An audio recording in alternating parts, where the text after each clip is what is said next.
Comenzaremos con la segunda parte de la clase de fisiología digestiva, donde abordaremos los temas relacionados con el sistema nervioso entérico, la motilidad gástrica y el reflejo del vómito. Recordemos la regulación dada por el sistema nervioso autónomo sobre la célula ganglionar gastrointestinal. El parasimpático, a través de la acetilcolina, va a actuar sobre receptores nicotínicos neurales y va a generar un prepotencial de tipo excitatorio. En tanto que el simpático, fundamentalmente a través de la noradrenalina, actuando sobre receptores alfa-2 adrenérgicos, va a generar un prepotencial de tipo inhibitorio. Recordemos que cuando hablamos de excitación estamos hablando de despolarización y de contracción, en tanto que cuando hablamos de inhibición estamos hablando de una hiperpolarización y vamos a hablar de relajación, fundamentalmente de relajación.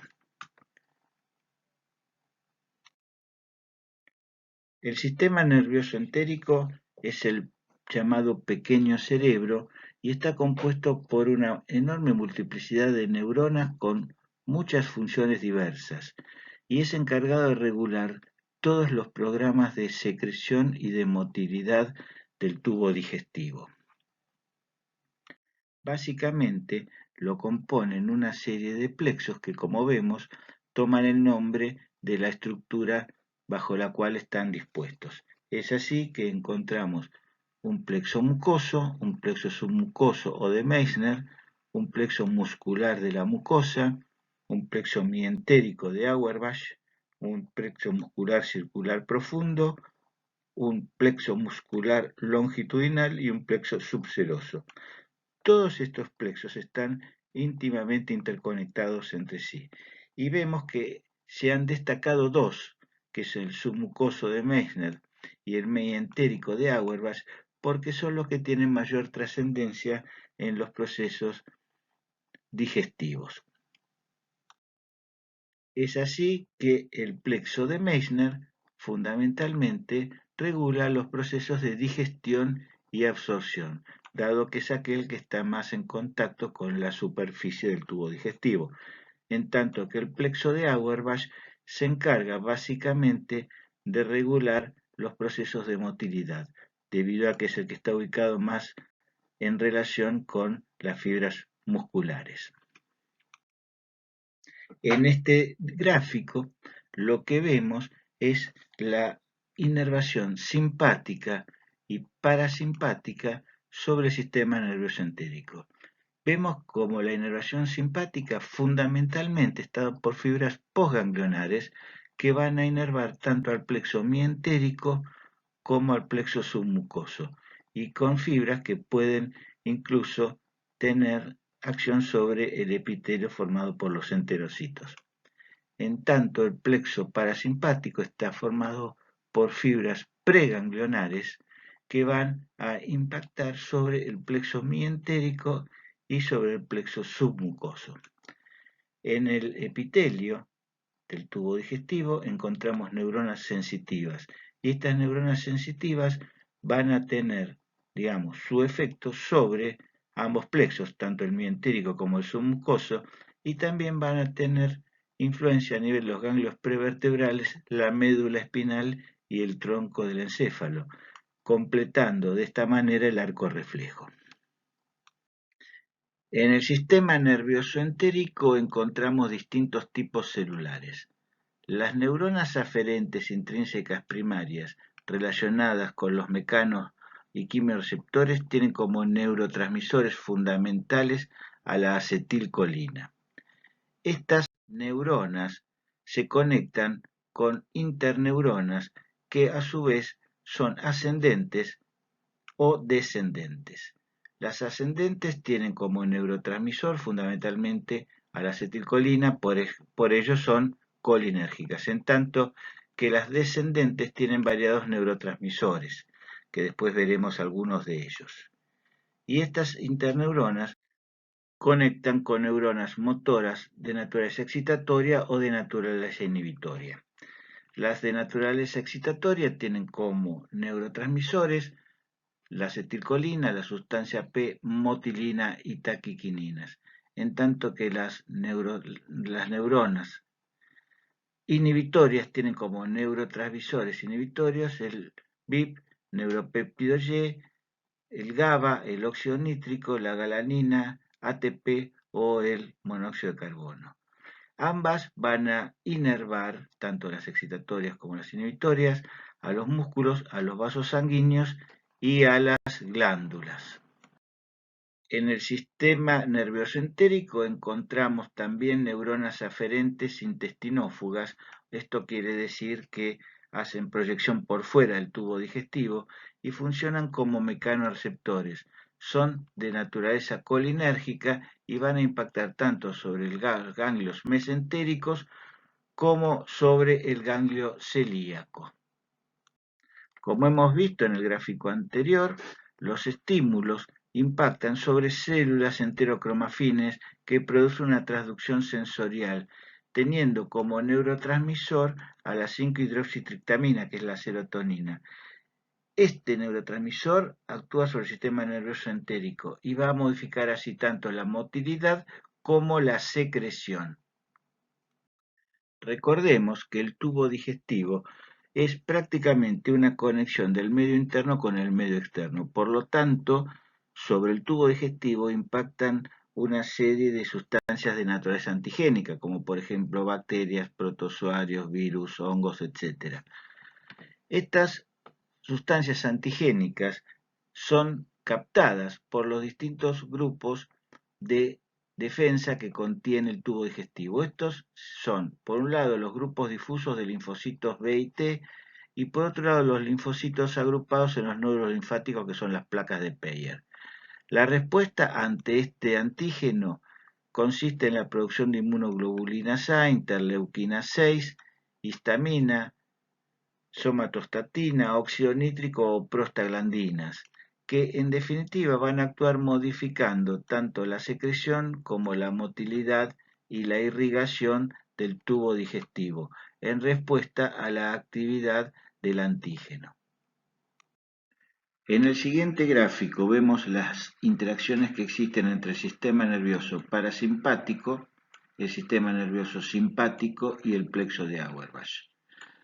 Las neuronas parasimpáticas van a influir sobre las del plexo de Auerbach a través de la acetilcolina, por medio de receptores nicotínicos neurales. Las neuronas del plexo de Auerbach del sistema nervioso entérico contienen una gran variedad de tipos que a su vez tienen una gran variedad de neurotransmisores y neuromoduladores. Estos distintos neurotransmisores y neuromoduladores van a actuar sobre sus receptores específicos en el miocito gastrointestinal. Por ejemplo, la motilina va a actuar sobre el receptor M. El receptor no adrenérgico no colinérgico es una denominación genérica sobre la cual actúan distintas sustancias que no son ni noradrenalina ni acetilcolina. Por ejemplo, son el BIP o por ejemplo el ATP. No es el caso del óxido nítrico, a pesar de que estaría dentro del grupo de sustancias no o neurotransmisores, neuromoduladores no adrenérgicos no colinérgicos. La sustancia P actúa sobre receptores llamados NK1 y la acetilcolina liberada por las neuronas del plexo de Auerbach actúan sobre receptores muscarínicos del tipo M3. El sistema nervioso simpático influye directamente sobre el sistema nervioso entérico a través de la noradrenalina y de la dopamina. La noradrenalina actúa sobre receptores alfa-2 adrenérgicos, en tanto la dopamina sobre receptores D2. A su vez, también el sistema nervioso simpático impacta sobre el miocito gastrointestinal a través de receptores alfa-2 adrenérgicos y beta-2 adrenérgicos. La resultante final va a ser producto del tipo de neurotransmisor predominante y de la cantidad de receptores existentes para ese neurotransmisor al cual puntualmente nos estamos refiriendo. Recordemos también que el músculo liso gastrointestinal tiene una estructura sincitial similar a la del corazón. En esta estructura vamos a ubicar placas de unión que sirven para la transmisión de la fuerza y uniones gap que sirven para la transmisión iónica. El hecho de que funcione como un sinsitio permite que tanto el estímulo de los neurotransmisores como el estímulo de las enterohormonas que se pueda producir sobre una de las células va a impactar sobre toda la estructura, es decir, que toda la estructura va a trabajar en forma coordinada, lo cual permite una respuesta general a ese estímulo local. Tal como hemos visto en capítulos anteriores de fisiología, las células musculares del sistema gastrointestinal presentan lo que se llama el ritmo eléctrico básico. Este ritmo eléctrico básico es una actividad eléctrica espontánea, autónoma y miogénica. Es espontánea porque se genera en forma autónoma en el músculo gastrointestinal liso. Se originan así las ondas lentas de despolarización en el estómago y en el intestino. Estas ondas lentas se originan en un número que es propio para cada especie y además es propio para cada estructura del tubo digestivo. Y el origen está en las células intersticiales de Cajal. Las células intersticiales de Cajal son células mesenquimatosas relacionadas con los plexos del sistema nervioso entérico que trabajan como marcapasos, generando el ritmo eléctrico básico, controlando de esta manera el cronotropismo y el inotropismo del músculo liso gastrointestinal. En el estómago encontramos que en el fundus y en el cardias predominan las contracciones tónicas, en tanto que en el antro y la parte distal vamos a encontrar contracciones fásicas con ciclos de relajación y de contracción.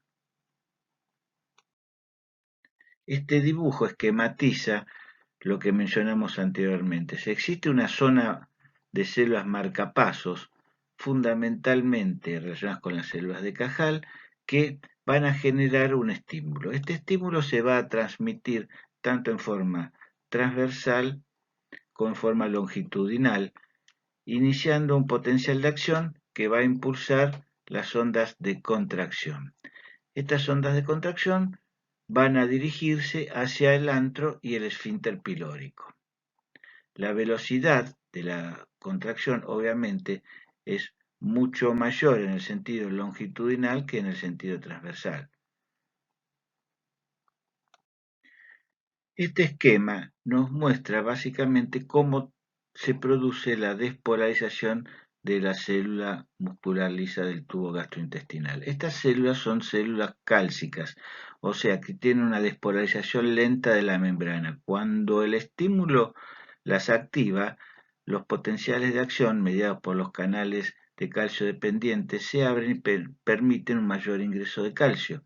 Este influjo de calcio, sumado a la movilización del calcio citosólico, activa los canales de potasio dependientes del calcio y la membrana se hiperpolariza.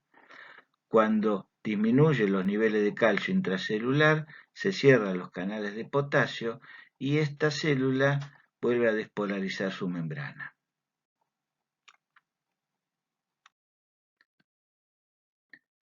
Este gráfico nos muestra las ondas lentas de potencial de acción.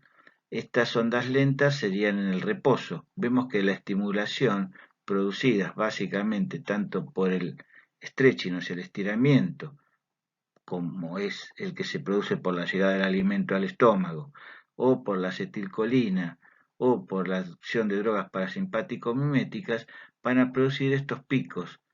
Estos picos son consecuencia de la despolarización por el ingreso de calcio, como hemos mencionado anteriormente. En cambio, si se produce la estimulación por noradrenalina o drogas simpático-miméticos, vemos que lo que ocurre es la hiperpolarización, con lo cual entonces la célula va a permanecer relajada. Fijémonos los tiempos en segundos ocasionados por los estímulos. Entonces, fíjense, vemos que la cantidad de ondas que nosotros tenemos por minuto es un número bajo en relación, por ejemplo, a la despolarización que podemos tener en el músculo cardíaco. De allí entonces las ondas lentas que vamos a encontrar en el tubo digestivo. El potencial de acción generado, como vimos antes, produce el ingreso de calcio. Este ingreso de calcio se combina el calcio con la calmodulina y produce la activación de la quinasa de cadena liviana de la miosina, que va a fosforilar a la miosina con gasto de ATP. Entonces la miosina fosforilada va a favorecer la contracción muscular.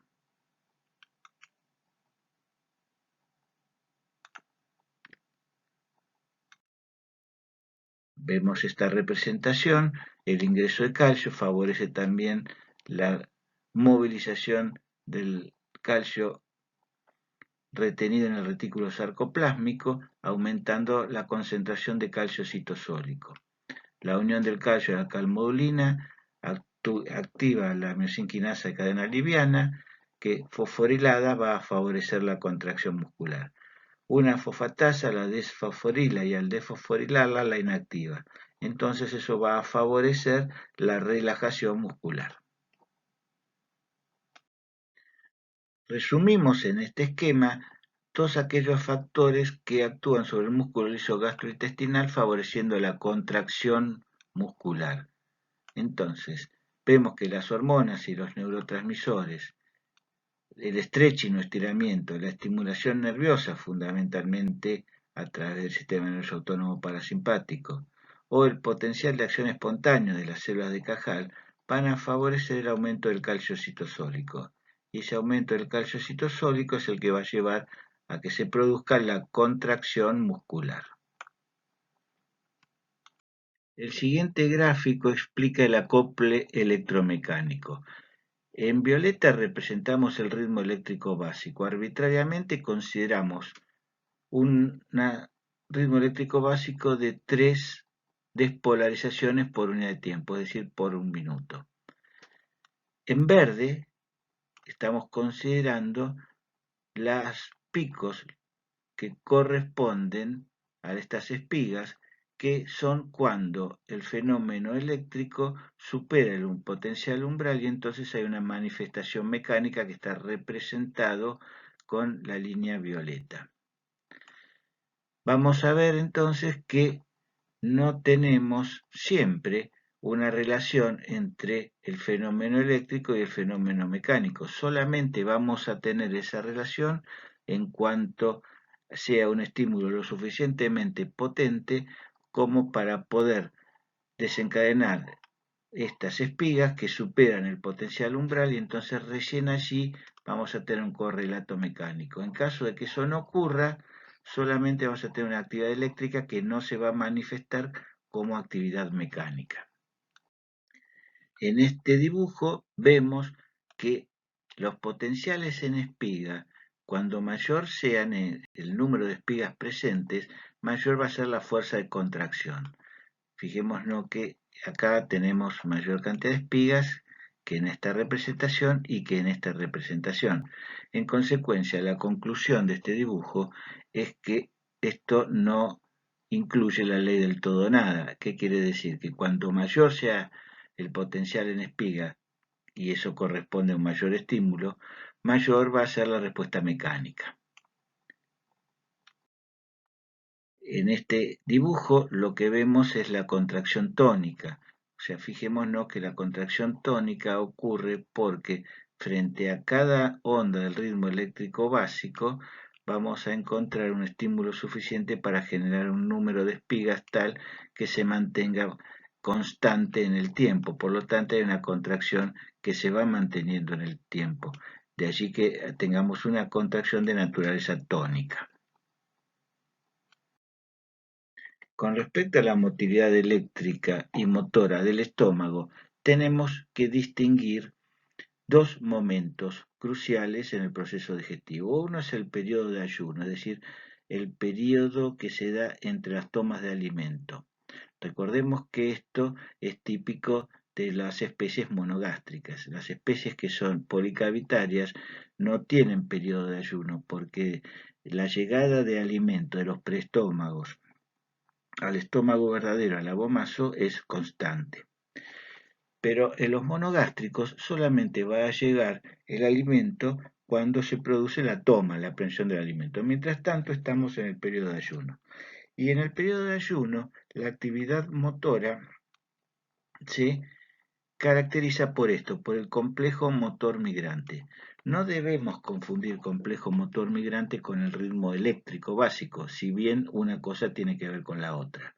O sea, el ritmo eléctrico básico es reflejo de una actividad eléctrica, en tanto complejo motor migrante hace referencia a la actividad motora que vamos a encontrar, en este caso, en el estómago. Y esa actividad motora tiene ciclos que son ultradianos, ciclos de aproximadamente 90 minutos. Esos ciclos de 90 minutos tienen fases que se caracterizan por distintos momentos en cada una de ellas.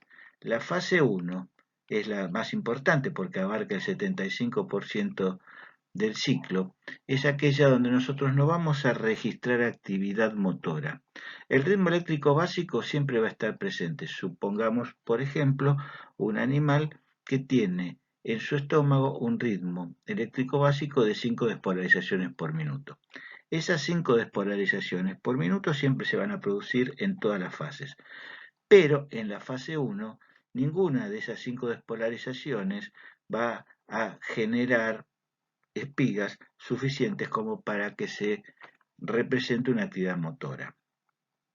La fase 2 abarca el 20% del ciclo y en esta fase 2 solo en algunas de esas 5 despolarizaciones parciales del ritmo eléctrico básico se va a producir potencial en espiga tal que haya alguna manifestación mecánica.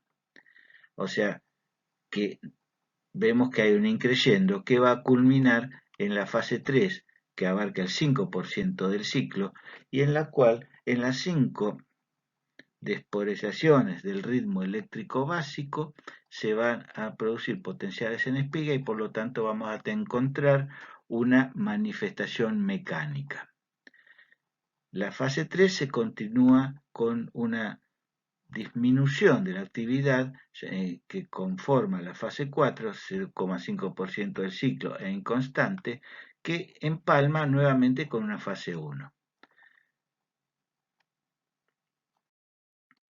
Esta actividad eléctrica y motora cambia sustancialmente cuando llega el alimento al estómago. O sea, la llegada del alimento al estómago genera dos tipos de estímulos. Por un lado, el estímulo mecánico dado por la distensión, el stretching. Y por otro lado, el estímulo de neurotransmisores, neuromoduladores y sustancias que tienen principios activos que son los componentes del alimento. Entonces, en el periodo prandial, nosotros distinguimos en el estómago dos momentos o dos partes claramente diferentes. Uno es el llenado gástrico. El llenado gástrico se produce fundamentalmente en los 2/3 proximales del órgano y allí encontramos lo que se llama la relajación receptiva refleja. La relajación receptiva refleja está dada por la acción combinada del VIP y del óxido nítrico y vemos que el órgano se va modificando, adaptando de acuerdo a su llenado, producido por la llegada del alimento. En el estómago el alimento se va disponiendo en capas, ¿verdad? En la medida que vamos ingiriendo alimento, este se va depositando en distintas capas dentro del estómago. Se produce así una relajación receptiva en la cual no se modifica sustancialmente la presión dentro del órgano en la medida que éste se va llenando, se va distendiendo por la llegada del alimento. Y el otro momento que encontramos es la evacuación gástrica. La evacuación gástrica se da fundamentalmente en el tercio distal y es un movimiento que podemos considerar una acción de mezcla y de propulsión. Esta actividad mecánica se origina, como dijimos, en el marcapasos y va tomando intensidad, esa fuerza de contracción dada por un movimiento de tipo peristáltico, en la medida que va llegando al píloro. Cuando llega al píloro, hace pasar una pequeña porción de alimento del estómago al bulbo duodenal y lleva esa acción mecánica a la contracción del píloro. Por lo tanto, la gran cantidad del alimento propulsada rebota contra el píloro cerrado y se mezcla con el que ya tenemos dentro del estómago. De allí que sea la evacuación gástrica un movimiento de mezcla y de propulsión. Hay una distinción entre la evacuación de líquidos y los sólidos. Los líquidos prácticamente pasan en forma lineal del estómago al intestino. En cambio, los sólidos requieren un momento, un tiempo de acondicionamiento. ¿En qué consiste ese acondicionamiento? En que esa masa dentro del estómago debe adquirir una consistencia adecuada, un pH adecuado, una osmolaridad adecuada y recién en ese momento comienza a pasar hacia el bulbo duodenal. La regulación de la evacuación gástrica se da por factores que actúan desde el estómago y factores que actúan desde el bulbo duodenal. En el antro pilórico, en el estómago, estos factores gástricos son en general estimulantes del vaciamiento y podemos considerarlos a dos como importantes. Uno es el volumen alimentario gástrico. La cantidad de alimento presente en el estómago va a actuar estimulando el vaciamiento del mismo. Y el otro estímulo es la gastrina, o sea, la enterohormona gastrina tiene un leve efecto estimulante sobre también el vaciamiento gástrico. Estos efectos que se producen positivos desde el estómago en general son débiles y no tienen una importancia fisiológica muy grande. Primero tenemos que tener en cuenta que el contenido del estómago que pasa al bulbo duodenal tiene que reunir una serie de circunstancias relacionadas con su pH, con su tamaño, con su osmolaridad, con su densidad y su consistencia. Entonces vamos a encontrarnos que la regulación de la evacuación gástrica tiene otro elemento fundamental que es el que veremos ahora, que es la serie de factores que influyen desde el intestino y que lo que hacen en líneas generales es frenar el vaciamiento gástrico. Nosotros dijimos más de una vez que estos fenómenos gástricos digestivos son topográficos y secuenciales. Entonces, la secuencia consiste básicamente en que el contenido reúna las condiciones necesarias como para poder después continuar con el proceso de digestión y absorción en el intestino. ¿Cuáles son aquellos factores que regulan la evacuación gástrica del intestino? Son la distensión del duodeno, la irritación de la mucosa duodenal, la acidez del quimo duodenal, la osmolaridad del quimo y los productos de degradación de las proteínas y de las grasas. Son todos factores de naturaleza inhibitoria. La evacuación gástrica está regulada por reflejos nerviosos, que son los llamados reflejos enterogástricos, y por factores humorales. Los reflejos enterogástricos involucran al sistema nervioso entérico, al sistema nervioso simpático y al sistema nervioso parasimpático. El sistema nervioso entérico, ya lo hemos visto a través de sus neuromoduladores, va a ejercer en líneas generales un efecto de tipo inhibitorio sobre el vaciamiento gástrico, debido a que la idea básica de este mecanismo es no sobrecargar al bulbo duodenal de un contenido que tal vez no esté en las mejores condiciones de pH, osmolaridad, tamaño, etcétera, etcétera. El sistema nervioso simpático, por su lado, también ejerce un efecto de tipo inhibitorio sobre la motilidad. Lo hace a través de una vía nerviosa que involucra la médula espinal, ¿verdad? En tanto que el sistema nervioso parasimpático tiene un efecto estimulante de la motilidad. Recuerden que el parasimpático favorece la despolarización y por lo tanto la contracción. Los factores inhibitorios de naturaleza endocrina son menos potentes que los nerviosos y se producen por los procesos de degradación de las proteínas y de las grasas, así mismo como por el pH del contenido gástrico. En principio, todos estos compuestos van a producir la activación de enterohormonas. Por ejemplo, la colecistoquinina, que aparentemente es la más potente de las enterohormonas con respecto a su acción inhibitoria, se va a producir su liberación por el estímulo que ocasionan las sustancias grasas. La secretina se va a liberar frente al estímulo del pH ácido y el péptido inhibidor gástrico, o también llamado péptido insulinotrópico dependiente de la glucosa, tiene un efecto inhibidor sobre la motilidad gástrica, pero su principal efecto radica en favorecer la liberación de insulina en el páncreas. Todos estos factores lo que hacen en definitiva es darle tiempo. ¿A quién? Al intestino, al bulbo duodenal, para que se lleven a cabo los procesos necesarios para la digestión de los hidratos de carbono, los lípidos y las proteínas.